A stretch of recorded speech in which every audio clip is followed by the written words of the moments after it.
Welcome back to Hope at Dawn right here Yes. at Hope TV. This is where you look and live, and we are here to tell you what's being reported in the dailies this morning. Now, the Standard, Uhuru set for political duel. They're saying that former President Uhuru Kenyatta is said to be mobilizing leaders who lost in past elections to begin countrywide meetings to sympathize with Kenyans suffering from unfavorable government policies that have led to high cost of living. Now, the first open meeting was held in Kiambu yesterday, with a series of others planned in the larger Mount Kenya region in the coming weeks. And it's a story you can get on page 6 inside the Standard. And I don't know whether it's the start or the beginning of campaigns.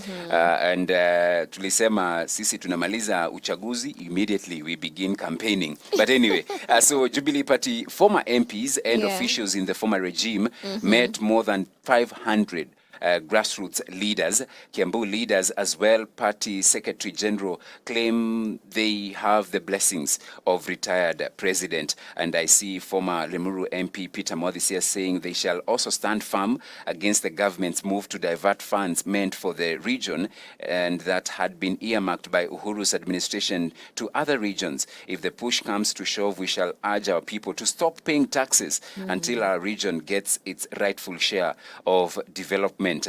So you can read what is happening there. That is on page 6. Then I see Azimio censure Ruto on foreign affairs gaffes. Opposition leader Raila Odinga hit out at the Kenya Kwanza administration for straining diplomatic relations with East African community members through a series of blunders and bad decisions. That is on page 7. Ruto has antagonized neighbors, Raila says. Wandai concerned over presser held in Nairobi recently. He said Kenya may lose a tag of neutral arbiter in the region. Right, that is on page 7. Then I see Rotich, president turned colleagues against me. Freed former Treasury boss Henry Rotich blames Uhuru Kenyatta for taking advice from his accusers, yet no money was lost in Aurora and Kimwarer contracts. You can read that on page 3 inside the Standard. Then I see US-EU halt trade wars until after polls. US tariffs on steel and aluminium and the EU's retaliation on goods. This includes motorcycles will be suspended until the end of March 2025. Now, this is a story also that you have alluded to. It's the KCPE placement of candidates for in Form 1 positions, schools, and there is uproar as 120,000 students get schools they did not choose. So parents complain candidates were placed in counties far away from home, while others got day schools, yet they had performed well in their exams. And it's a story that is extensively covered on page 4, so that uproar continues there.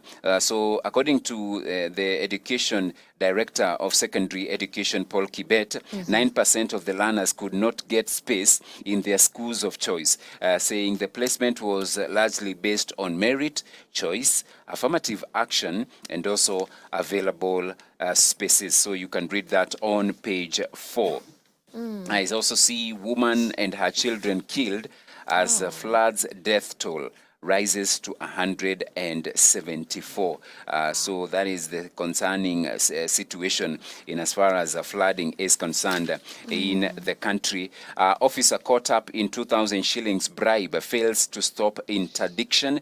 Kakamega-based traffic policeman tells court his interdiction is irregular. I also see former top DCI officer gets 30 years for rape.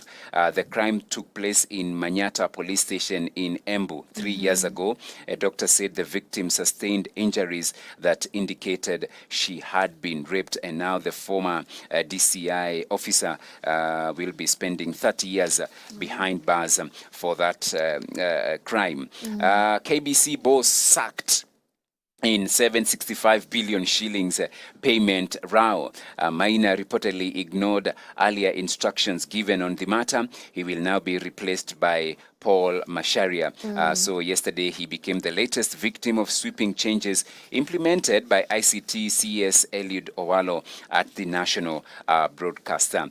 So we see again what will transpire in that very interesting